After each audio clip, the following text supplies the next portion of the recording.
The chief of police says that it is legal for him to have the gun as long as it is not concealed. It's a registered weapon, and what's more, the man is on private property, a church ground there at the end of the roadway, and the church has apparently given him permission to be there. The police are obviously keeping a close eye on this man, and they're not going to let him get anywhere near the president, and I suspect that he won't be here by the time the president gets here in just a couple of hours' time.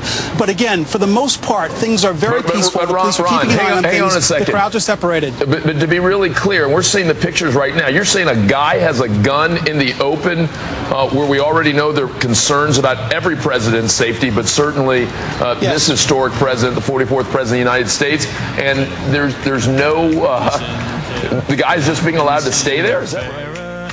I've never been with anything. You know, you notice that in Iraq, Saddam could walk around with 10,000 people with machine guns and he was fine.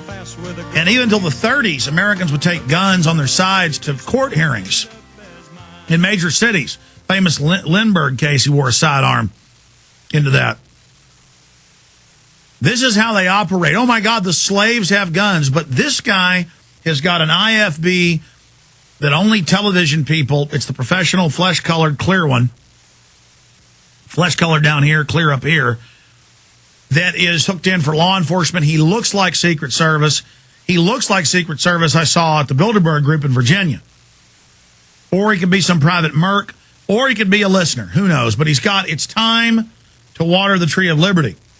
And, you know, we sell T-shirts and hats that say, "Don't tread on me," with the Gadsden flag. And then it has the Thomas Jefferson quote on the back saying, "The blood of patriots and tyrants must water the tree of liberty," from time to time. Just amazing that this is going on, and we need to track down listeners. Who is that guy? Do you recognize him? Is he federal marshal? Because they're now saying ban protest because the citizens are evil. Number one threat's gun owners. Number one threat's the veterans. Just amazing. We've got more video clips coming up next hour as they say any criticism of Obama is racist. And that if we were all given sodium pentothal or truth serum, we would admit we were racist. It's not that we don't want to turn our guns in. It's not that we're against the government health care. It's not that we're against cap and trade. It's that we are racist. And it's not going to work. Let's talk to, I'm not talking to Steve in Chicago. He calls every day. Every day. So, Steve, you have a nice day. I told you you can call once a week. Kurt in Texas. Kurt, you're on the air. Go ahead. Yes, sir. Is there a provision in the health care bill that you know of for genocide? Yes, it has provisions about rationing care, limiting test, and hospice.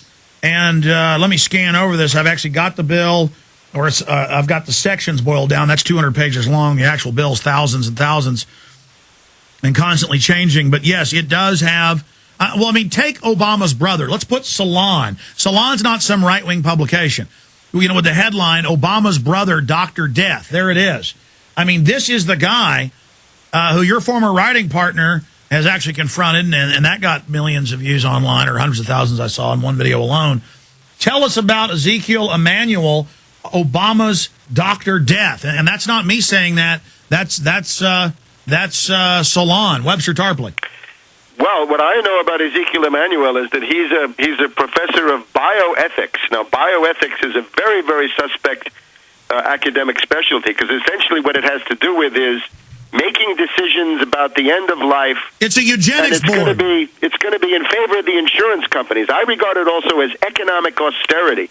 In other words, they want you to die early for the bottom line. They say, why are we spending so much money at the end of life when if people simply accepted the idea of death, we could save all this money so we could speculate in more derivatives. So there's a eugenics motivation and there's an economic austerity. He's also said people with Alzheimer's and dementia should get no medical care whatsoever. And he says that in speeches. And on top of that, and that's genocide right there, having the health care gives people jobs in the economy. It's this idea that having nice things hurts everybody, and that the pie's only one size. It's a classic oligarchical view.